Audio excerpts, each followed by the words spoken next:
हे आमच्या 80-90च्या काळात मित्रांनो फक्त शनिवार आणि रविवारी पिक्चर असायचा. आणि पिक्चर चालू होणार संध्याकाळी टीव्हीवर म्हणजे आमच्यासाठी एक सणच असायचा. दिवसभर सगळा अभ्यास वगैरे उरकून संध्याकाळी टीव्हीवर पिक्चर पाहायचा.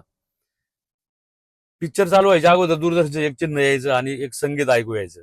ते संगीत ऐकलं की मनाचा आनंदाने भरून जायचं. त्यावेळेस आमच्या घरात टीव्ही नव्हता मित्रांनो. आमच्या चाळीत एकच टीव्ही होता आणि आम्ही सगळे चाळीतले कुटुंब मित्र आम्ही त्या घरात टीव्ही पाहायला जायचो.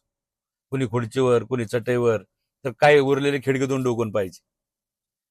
त्यावेळी घरात फक्त पिक्चर नव्हतं चालत मित्रांनो, तर नाती, प्रेम आणि आपुलकी जिवंत व्हायची. कारण सगळी चाळीतली कुटुंब, सगळे मित्र आम्ही एकत्र बसून जेवण, धिंगामस्ती करत करत टीव्ही पाहण्याचा आनंद घ्यायचो. आज प्रत्येकाच्या हातात मोबाईल आहे पहा, पण एकत्र बसून आनंद घेण्याची ती परंपरा कुठेतरी हरवली आहे. पिक्चर आजही आहेत, पण त्या पिक्चरमुळे तयार होणारे क्षण आज मात्र फारसे उरले नाहीत. कारण आम्हाला तेही क्षण अजून आठवतात, ज्यावेळेस आम्ही ते लहानपणी ते पिक्चर पाहिले. दूरदर्शनच्या त्या ब्लॅक अँड व्हाईट पडद्यावर फक्त पिक्चर दिसत नव्हते, तर आमचं सुंदर, निरागस आणि आनंदी बालपण झळकत होतं. ते बालपण आम्हाला आजही आहे तसंच आमच्या समोर उभं राहतं. कारण ते क्षण आम्ही मनापासून जगलेलो होतो.